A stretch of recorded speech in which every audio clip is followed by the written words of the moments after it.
Welcome to our second wet spotlight, where we feature in depth one of the neat species that we do carry in. This time we'll be focusing on the Silvertip tetra, scientific name Hasamania nana, in the order Carassiformes and the family Carassidae.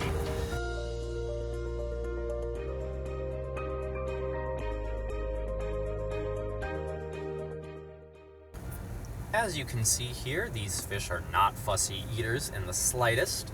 Here they're actually eating a Sarah brand Onip tablet. Love those things, just stick on the glass. In the wild, they feed primarily on insects, insect larvae, other microfauna that they would find in the water column or, on surfaces. In captivity, they typically will eat any food you offer them, especially things that hit the surface of the water. For best conditioning and coloring, we typically recommend feeding them regular meals of live or frozen worms or brine shrimp or daphnia alongside a staple of flake or granule, so long as it's nice and varied.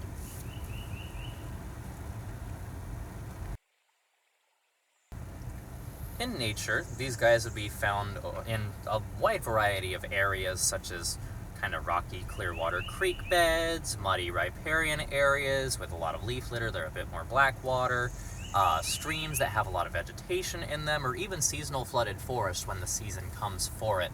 They're really found in a wide variety of habitats. They can also be found with a lot of nice fish that we carry, such as these black phantom tetras, marbled hatchet fish, Apistogramma cockatoides, Biotodoma cupido,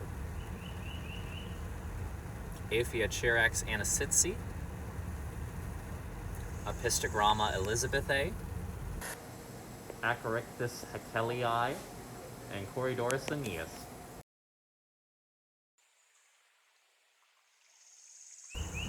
More specifically, as we just talked about their habitat, these are a South American species of tetra that are native primarily to the São Francisco River Basin in Minas Gerais, Brazil. My apologies if I mispronounced all of that, I'm sure I did.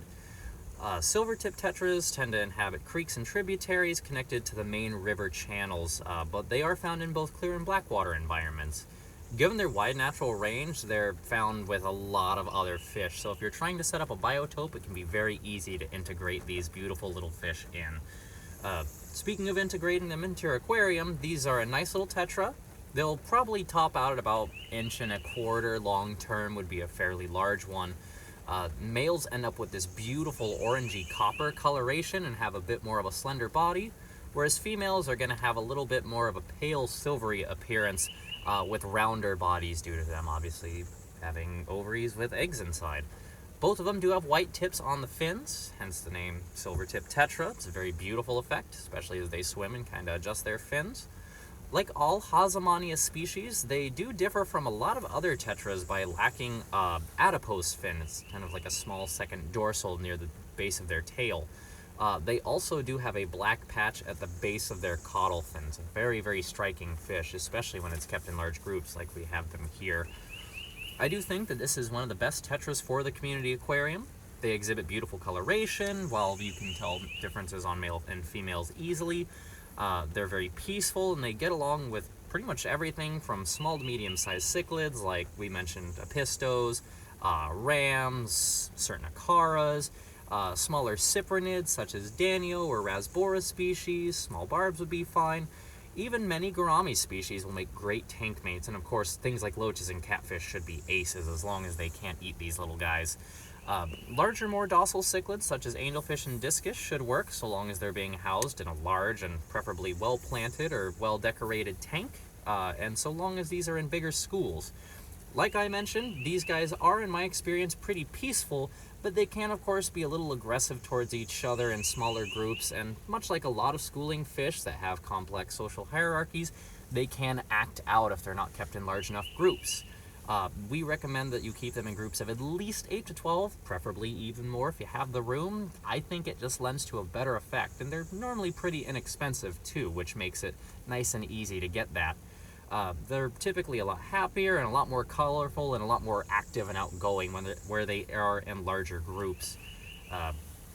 Like many tetras, they are egg scatterers by nature, they have no parental care, and they're pretty easily bred in captivity. They can do so regularly, especially if there are a lot of plants or a lot of nooks and crannies in a tank for them to scatter those eggs without being able to eat them. They do have a habit of eating their own eggs, like a lot of other egg scatterers, so don't expect to get a huge yield unless you have a really nicely set up tank or you have a lot of luck and a lot of decor in there.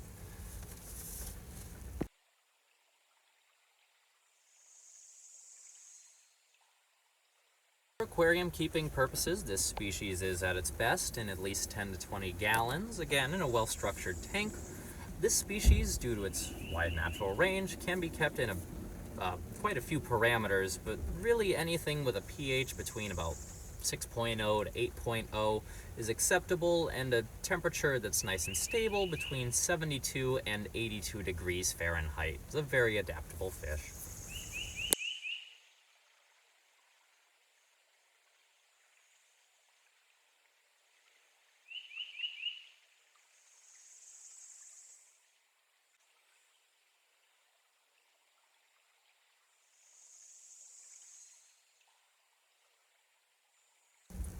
Hasamania nana does mean belonging to Haseman in etymology, named after the ichthyologist John D. Haseman, who was a field collector for Carnegie Museum of Natural History in the ichthyology department.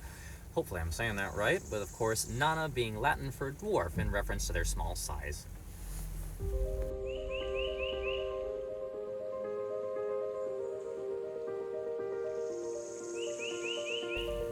As always, everything we do feature can be found on our website, wetspottropicalfish.com, along with our stock list, which is updated every Friday.